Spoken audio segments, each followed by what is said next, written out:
আসসালামু আলাইকুম প্রিয় ভিউয়ার্স, আজকে আমি আপনাদের সাথে আলোচনা করতে যাচ্ছি জাতীয় তথ্য বাতায়ন বা ন্যাশনাল ওয়েব পোর্টাল একটি দপ্তরের ওয়েব পোর্টালে প্রবেশ করার বা লগ ইন করার নিয়ম নিয়ে। আপনারা অনেকেই জানতে চেয়েছেন ওয়েব পোর্টালে লগ ইন করতে হয় কিভাবে। আজকে আমি আপনাদেরকে সেটাই দেখাবো। তো চলুন শুরু করা যাক। প্রথমেই আমি একটি ব্রাউজার ওপেন করে নিব। আমি গুগল ক্রোম ব্রাউজারটিকে ওপেন করছি। গুগল ক্রোম ব্রাউজারটি ওপেন করার পরে আপনারা জানেন যে এটি অ্যাড্রেস বার, এবং এই অ্যাড্রেস বারে আপনাকে তাহলেও কিন্তু আমি এখানে যেতে পারবো। আমি লিখছি ইউআরসি singair-manikganj.gov.bd। এটা আমি লিখলাম, লিখে আমি সার্চ দিলে আমার ওয়েব পোর্টালটি চলে আসবে। যে আপনারা দেখতে পাচ্ছেন যে উপজেলা রিসোর্স সেন্টার সিংগাইর-মানিকগঞ্জ এর ওয়েব পোর্টালটি এখানে ওপেন হয়েছে। এবং এর আগের পর্বে আপনাদেরকে আমি পরিচয় করে দিয়েছিলাম যে কোন অংশটিকে কি বলে এবং সেগুলোর কাজ কি। আজকে আমরা দেখব এখানে লগ ইন কীভাবে করতে হয়। তো আমি এক নজরে একটু আমার ওয়েব পোর্টালটা আপনাদেরকে দেখিয়ে নিই। এটা হচ্ছে ওয়েব পোর্টালের সম্পূর্ণ চিত্রটি। এই ওয়েব পোর্টালটা আমরা কাজ করতে গেলে বা আপডেট করতে গেলে আমাদেরকে এখানে লগ ইন করতে হবে। এখানে যেটা আপনারা দেখতে পাচ্ছেন সেটাতে আপনারা সব কিছু দেখতে পারবেন, কিন্তু নতুন কিছু অ্যাড করতে পারবেন না। যেমন আমাদের সম্পর্কে যা আছে, আপনি যে কোনোটা যদি ক্লিক করেন তাহলে এখান থেকে এই উপজেলা রিসার্চ সেন্টারের সকল তথ্য, সকল নোটিশ কিন্তু আপনি দেখতে পাবেন, কিন্তু নোটিশগুলো আপডেট করতে পারবেন না বা কাজ করতে পারবেন না। আপডেট বা কাজ করতে গেলে আপনাকে আপনার ওয়েবসাইটে লগ ইন করতে হবে। তো লগ ইন করার জন্য যেটা আমরা করব সেটা হলো, প্রথমেই আমাদের যে অ্যাড্রেসটি রয়েছে সেই অ্যাড্রেসটিকে আমরা কপি করব। এই অ্যাড্রেসটিকে কপি করে আমরা অন্য একটা পোর্টাল থেকে, অন্য একটা ট্যাব থেকে ওপেন করতে পারি, অথবা এই অ্যাড্রেসটিকে কপি করার পরে এখানে এটাকে আমি কপি করছি, তারপরে আমি আপনাদেরকে বলি। এরপরে এখানে যে অ্যাড্রেস আছে, অ্যাড্রেস বারে এখানে একটা স্ল্যাশ দিবেন, স্ল্যাশ দিয়ে ইউজার লিখবেন। স্ল্যাশ দিয়ে ইউজার লেখার পরে আপনি আপনার লগ ইন পেজটি পাবেন। এবং এই যে আমাদের লগ ইন পেজটি চলে আসছে, এবং এখানে আপনারা দেখতে পাচ্ছেন যে আমাদের যে লগ ইন পেজটি আছে, এখানে আমার একটা ইউজার আইডি এবং পাসওয়ার্ড সেভ করা আছে, যে কারণে এটি এখানে লেখা রয়েছে। আপনারা যারা সেভ করবেন না তারা এখানে সেভ করার কোনো প্রয়োজন নেই। তো আমরা এখানে দেখতে পাচ্ছি যে লগ ইন পেজটা আমাদের চলে আসছে। তো এটা হচ্ছে লগ ইন পেজ। এখানে ইউজার আইডি আপনি যদি লেখেন, এরপর আবার আপনার পাসওয়ার্ডটা যদি আপনি লেখেন, তারপরে ইউজার আইডি এবং পাসওয়ার্ড লেখার পরে এখানে দেখবেন যে দুটি সংখ্যা রয়েছে। এই সংখ্যা দুটির যোগফল যা হবে সেটি এই ঘরটিতে লিখতে হবে, এবং এই ঘরটিতে লেখার পরে এখানে লগ ইনের অপশনটা ব্লু হয়ে আসবে এবং সবুজ হবে, এবং সবুজ হলে আপনি এখানে লগ ইনে ক্লিক করলে আপনি লগ ইন করতে পারবেন। আর এই লগ ইন পেজের আপনারা দেখেন যে এখানে কিন্তু অনেকগুলো কাজ রয়েছে। এটা হলো অ্যাডমিন প্যানেল। অ্যাডমিন প্যানেলে প্রবেশ করার জন্য মূলত লগ ইন করতে হয়। তো এখানে দেখুন রিপোর্টিং টুলস রয়েছে, জাতীয় তথ্য বাতায়ন রয়েছে, নথি রয়েছে, বাংলাদেশি ডিরেক্টরি রয়েছে, দর্শনীয় স্থানসমূহ রয়েছে। এগুলো আপনারা এখানে ক্লিক করলে দেখতে পারবেন।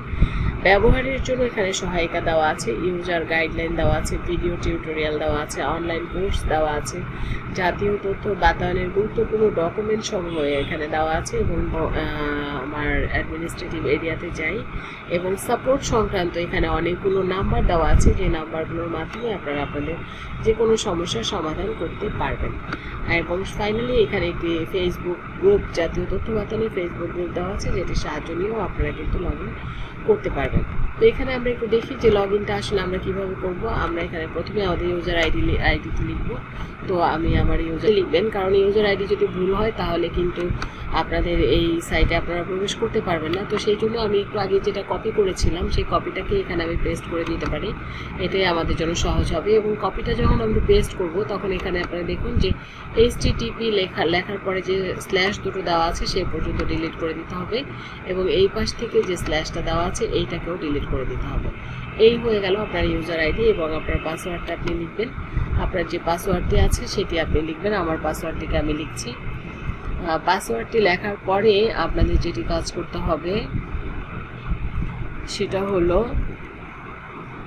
আপনাদেরকে এই ফলাফলটি, এখানে যে দুটি সংখ্যা আপনারা দেখতে পাচ্ছেন, দুটি সংখ্যা আছে এখানে, এই দুটি সংখ্যার ফলাফল যা হবে সেটা এখানে লিখতে হবে। আমি ফলাফলটিকে লিখছি। ফলাফলটিকে লেখার পরে দেখুন এখানে লেখা এসেছে ভ্যালিডেশন সম্পূর্ণ হয়েছে।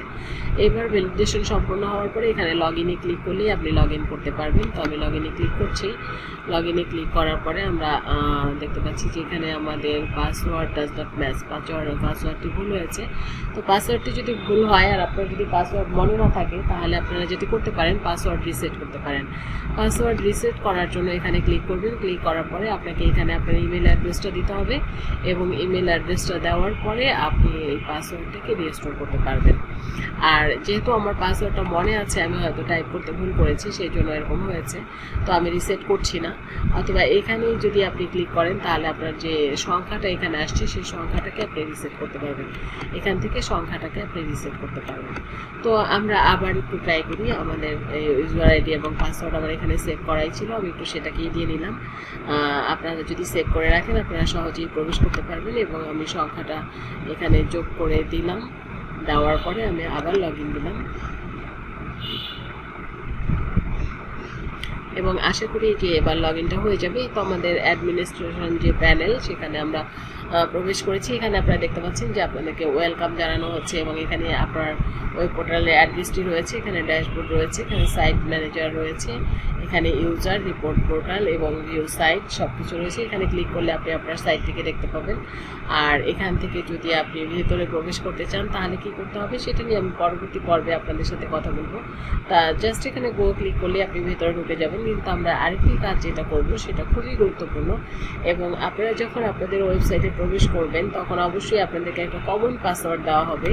যে কমন পাসওয়ার্ডটার মাধ্যমে আপনারা এখানে প্রবেশ করবেন, কিন্তু এই কমন পাসওয়ার্ডটা আসলে সবাই জানে, সবার জন্যই কমন।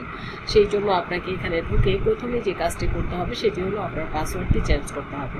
তো কীভাবে আপনার পাসওয়ার্ডটা আপনি চেঞ্জ করবেন? পাসওয়ার্ডটাকে চেঞ্জ করতে হলে এখানে আপনি দেখুন যে ছবিটি রয়েছে, এই ছবির উপরে আমি ক্লিক করলাম। ক্লিক করার পরে এখানে দুটো অপশন এসছে, একটা মাই অ্যাকাউন্ট আর একটা হচ্ছে সাইন আউট। যদি আপনি সাইন আউট করতে চান তাহলে সাইন আউটে ক্লিক করবেন। আর মাই অ্যাকাউন্টে যদি আপনি ক্লিক করেন তাহলে দেখবেন যে এখানে আপনার যে অ্যাডমিনিস্ট্রেশন প্যানেল যেটা রয়েছে, সিস্টেম অ্যাডমিনিস্ট্রেটর, সেটি আসবে এবং এখানে আপনি আপনার অ্যাকাউন্টকে এখান থেকে পাসওয়ার্ডটি চেঞ্জ করতে পারবেন। তো যারা নতুন প্রবেশ করবেন তাদের এখানে আসলে নাম ঠিকানাগুলো থাকবে না। সেক্ষেত্রে আপনারা লগ ইনের জন্য যে আপনার ওয়েব পেজের যে অ্যাড্রেস, সেই অ্যাড্রেসটা বাই ডিফল্ট এখানে দেওয়া থাকবে। আপনাকে যেটা করতে হবে আপনার ইমেল অ্যাড্রেস, আপনার ফার্স্ট নেম, আপনার last name, designation, phone number এবং পাসওয়ার্ড। এখানে যেই পাসওয়ার্ডটা দিয়ে আপনি প্রবেশ করেছেন সেই পাসওয়ার্ডটা দিয়ে রাখবেন না, কারণ ওটা একটা কমন পাসওয়ার্ড। তো আপনি নতুন করে একটা পাসওয়ার্ড দিবেন, সেক্ষেত্রে আপনি এখানে আপনার পাসওয়ার্ডটা টাইপ করতে পারেন। পাসওয়ার্ডটা টাইপ করার পরে আপনি এখানে আবার কনফার্ম পাসওয়ার্ড, দেখুন কনফার্ম পাসওয়ার্ড, এই কনফার্ম পাসওয়ার্ডও আপনি এটা আবার টাইপ করবেন। টাইপ করার পরে আপনাকে যেটা করতে হবে সেটা হলো এখানে আরেকটি বিষয় দেখুন যে এখানে 2 স্টেপ ভেরিফিকেশনের একটা অপশন আছে। যে কেউ ইচ্ছা করলে আপনার পাসওয়ার্ড জানলেই এখানে প্রবেশ করতে পারবে না, সেটার জন্য তাকে নতুন করে আপনার মোবাইলে বা ল্যাপটপে বা কম্পিউটারে কোথাও একটা ভেরিফিকেশন কোড যাবে বা একটা সিস্টেম যাবে। এটা আপনারা জানেন যে 2 স্টেপ ভেরিফিকেশন কোডটা কেমন হয়, সেটা দিয়ে কী করে। তো সেটা আপনারা যদি দিতে চান তাহলে এখান থেকে দিবেন। আমার এখানে অফ আছে, এটাকে ইচ্ছা করলে অন করে দিতে পারেন। অন করে দিলে আরেকটু কাজ আছে, সেটা করতে হবে। এবং এখানে সেভ অথবা সেভ অ্যান্ড ক্লোজ দিতে পারেন। যদি সেভ দেন তাহলে সেভ হয়ে এই পেজেই আপনি থাকবেন, আর যদি সেভ অ্যান্ড ক্লোজ দেন তাহলে সেভ হয়ে এই পেজ থেকে আপনি বেরিয়ে যেতে পারবেন। এইগুলো আমাদের মোটামুটি আজকের আলোচনা ছিল, যেটা কীভাবে লগ ইন করবেন এবং কীভাবে পাসওয়ার্ড রিসেট করবেন সেটা আমি পরবর্তী কোনো এক সময় আপনারা যদি জানতে চান তাহলে 2 স্টেপ ভেরিফিকেশন অ্যাপ্লিকেশন কীভাবে করবেন সেটি দেখিয়ে দেব। তো আজ এই পর্যন্তই, দেখা হবে পরবর্তী কোনো ভিডিওতে। সেই পর্যন্ত সাথেই থাকবেন এই প্রত্যাশায় শেষ করছি। সবাইকে অনেক অনেক ধন্যবাদ ও শুভকামনা।